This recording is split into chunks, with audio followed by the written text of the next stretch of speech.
Good afternoon. Children, I am going to start today from economics second chapter, people as a resource. You know the resource definition. Resource, those natural things which we are taking it into use in our daily life that satisfy our need, we call it as a resource. So here people is also like a resource. This you will read in this chapter how it. The chapter is people as a resource. The chapter people as a resource is an effort to explain population as an asset for the economy rather than a liability. Population. We know population is one of the important, asset means important. It is an important for the country's economy. Country, how it is developing. People is one of the important thing for making a country economic level. Population becomes a human capital when there is investment made in the form of education, training and medical care. In fact, human capital is the stock of skill and productive knowledge embodied in them. We know we are becoming as a resource. How? When we are getting our education, when we are doing something, we are getting a knowledge, when we spend our skills, all these things we call it as a people as a resource. People as a resource here it means is a way in referring to the country's working people in terms of their existing productive skills and ability. Whatever we are doing the work through our skills, through our technology and through our abilities for economic development for a country, we call population as a resource. That means human as a resource. Human, when we are taking it into use, when we are doing something, that means with our skill, knowledge and abilities, when we are performing something, we are giving the importance to the country. That is known as a human resource. Looking at the population from this productive aspect emphasizes its ability to contribute to the creation of the gross national product that you have read in the chapter. Like other resources, population also is a resource, a human resource. So population, whatever in our country the population is, we call it as a human resource. This is the positive side of a large population that is often overlooked when we look only at the negative side, considering only the problems of the providing the population with food, education and access. Now population, we are getting daily our food, we are getting our education and even the health facilities also.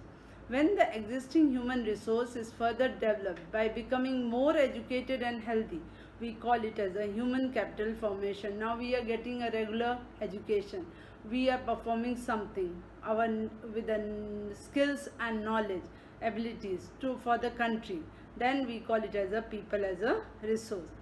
We call it human capital formation that adds to the productive power of the country, just like physical capital formation. You have read in the first chapter.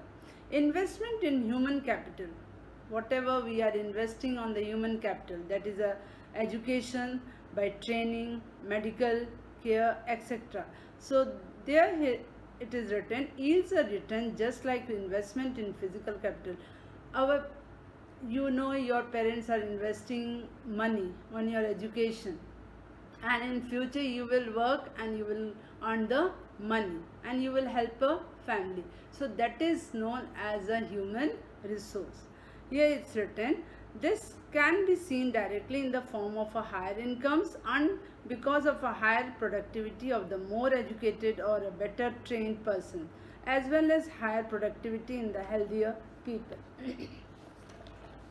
Now here it's written something in the box, India's green revolution, that you have read in that chapter. You just go through this paragraph. Now here it's written, let's discuss page number 17. Looking at the photograph, can you explain how the doctor, teacher, engineer and a tailor are an asset to the economy? All are earning. Doctor is also earning, teacher is also earning, engineer and a tailor. They are doing their own with their own skill and ability, and then they are earning the money. So that is a very important asset to the economy. Not only do the more educated and the healthier people gain through higher incomes, society also gains in other indirect ways, because the advantages of a more educated or a healthier population spreads to those also who themselves were not directly educated or given a health care. In fact, human capital is in one way superior to other resources like land and physical capital. Human capital is one of the one of the important resource for a country. Just like we are using land and physical capital, it is also one of the important thing. So here human capital, human resource is also one of the important for the country. Human resource can make use of land and capital. We are acting on it. We are living on the earth. The land we are using it, and the capital. Capital means money. Money we are using. When people is acting on it, that becomes a resource. Land and the capital cannot become useful on its own. If there is a land and the money is there, capital means money. If there is a land and a capital is there, it cannot be called as a resource until and unless human being is not acting on it, or human being is not taking it into use. For many decades in India, a large population has been considered a liability rather than an asset. But a large population need not to be a liability. It can be turned into a productive asset by investment in human capital. For example, by spending resources on education and health. Now in a human capital, what happens?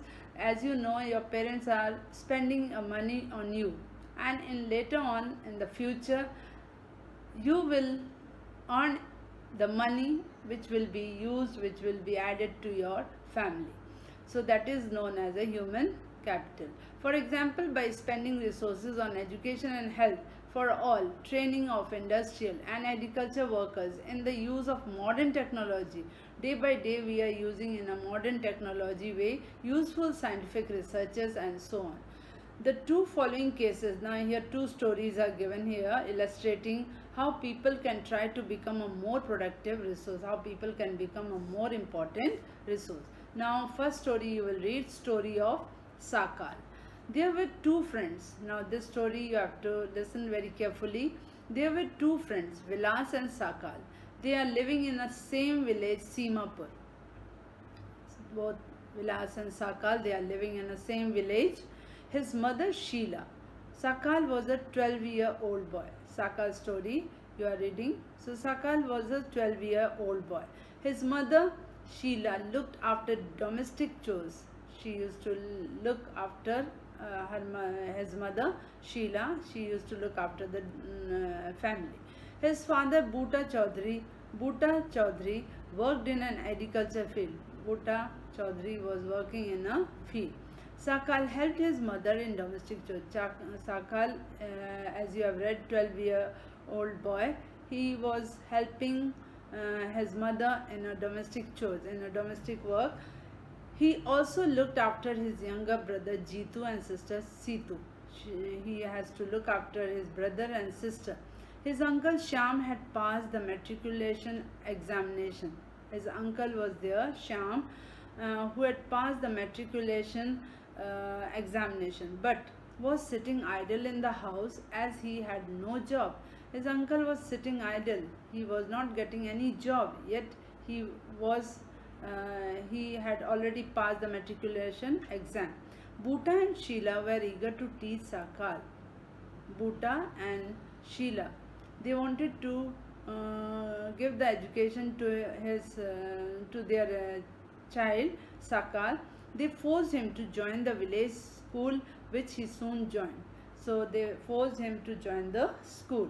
He started studying and completed his higher secondary examination. Now in that school from he had already passed out, and he had completed his higher secondary education. His father persuaded him to continue his studies. His father was forcing to continue his studies. He raised loan for Sakal to study a vocational course in computers. Now his father had taken a loan for his studies so that he can get more training in the computer as a vocational course. Sakal was meritorious. He was a good student. Sakal was a meritorious and interested in studies from beginning. He was getting very interested in the studies. With great vigor and enthusiasm, he completed his course. He had completed his course. After some time, he got a job in a private firm. Now, after many days after, he got a job in one firm. Firm means factory. He even designed a new kind of software. Now he became so expert in computer that he had already started to make a new kind of software. This software helped him increase the sale of the firm. Now this software was very useful to this industry, to this firm. His boss acknowledged his services. His boss was very appreciating and rewarded him with a promotion. Now his boss, his head, had given a promotion by seeing his intelligent work. Now come to the next story of Vilas. Vilas was an 11-year-old boy. Here Sakal was 12-year-old boy, and Vilas, now he was an 11-year-old boy, residing in the same village as Sakal used to live, Simapur.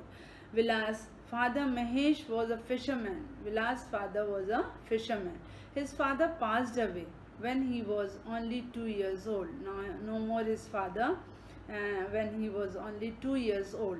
His mother Geeta sold fish to earn money to feed the family.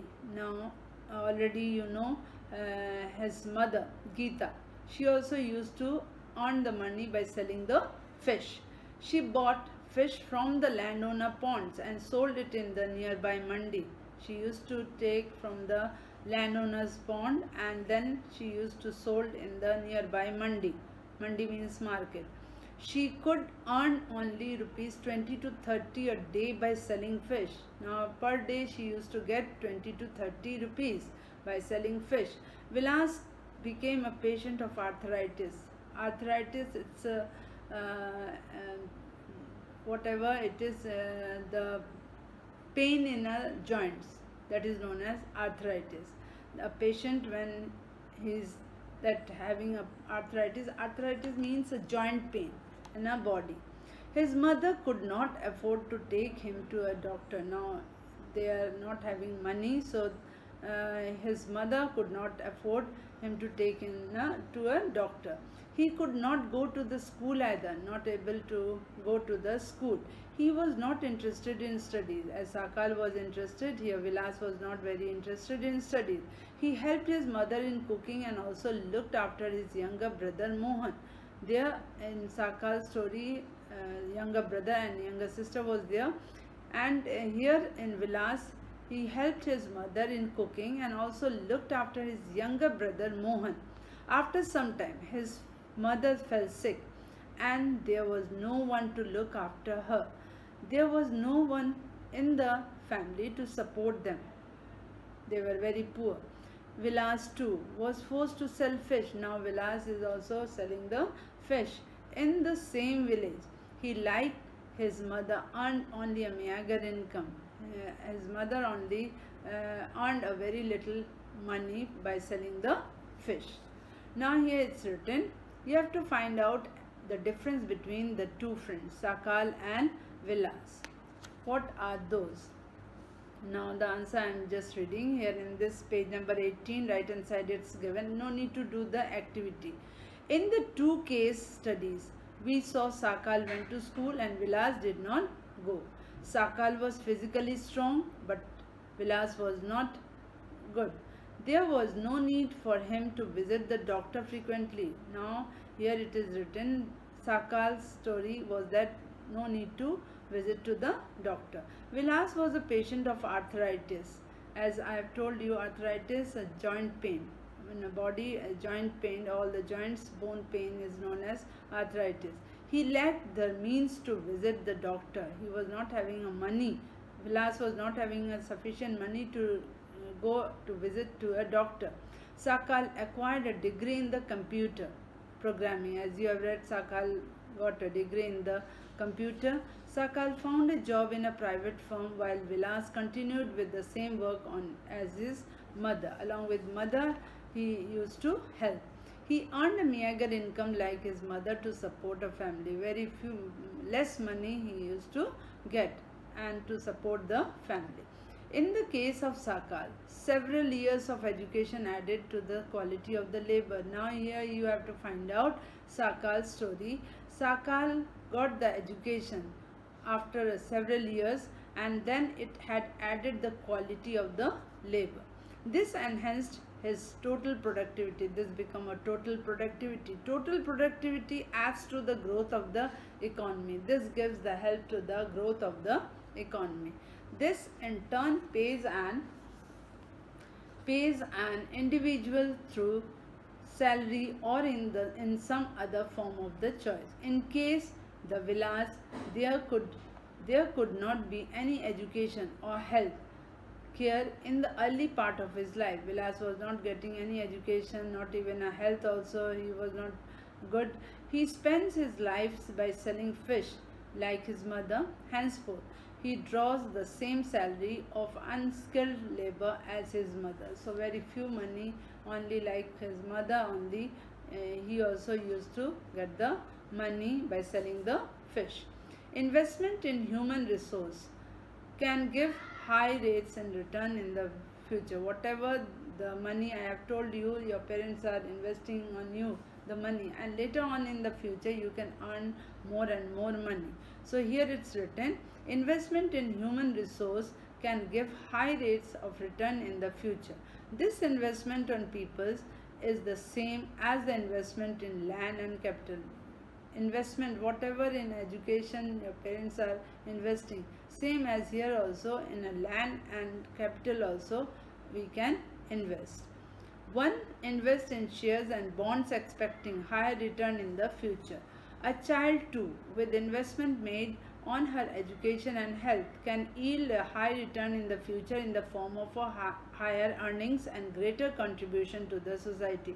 So whatever the parents are helping you, adding money, investing money on education, and same as later on in the future also you can earn more and more money which will be helpful for the family.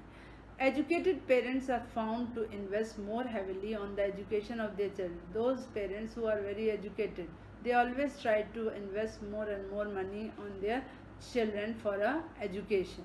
This is because they have realized the importance of the education for them. So those parents, they realize, they know what is the importance of the education. They are also conscious of the proper nutrition and hygiene. You are getting all the nutrition in the at home, so they know all the better things about the nutrition and the hygiene. They accordingly look after their children needs for education at school and good health. Everything your parents are looking, not only the education, even your health also, hygiene also they are looking. A virtuous cycle is thus created in this case. In contrast, a vicious cycle may be created by disadvantaged parents who themselves uneducated and lacking in hygiene keep their children in a similarly disadvantaged states. Now countries like Japan, here it is given one of the resource example for a country like Japan have invested in a human resource. They are not having the natural resource more, only because this country is surrounded with the water bodies. So here it is written that this country is investing more and more money on human had become a good resource in this country. They did not have any natural resource. First I have told you that this country is not having any natural resource because this country is surrounded with the water bodies. Now these countries, their government is investing the money on the people only. These countries have rich developed countries. These countries are very developed and they are rich also. They import the natural resource needed in their country. Whatever they require in their country, they just import from the other country. How did they become so rich and developed? If they are not having resource, the question is how they become so rich, how they become so developed. They have invested on people, especially in the field of education and health. The government is helping them in education and in health. So like this way they are investing the money. These people have made efficient use of other resources like land and capital. These people have made more in the use of land and capital. So they have used in this way. Efficiency and technology evolved by people have made their countries rich and developed. Whatever the knowledge they are having, the education they are having, the skills they are having, they have all added in their life, and so like this way this country had become rich and developed.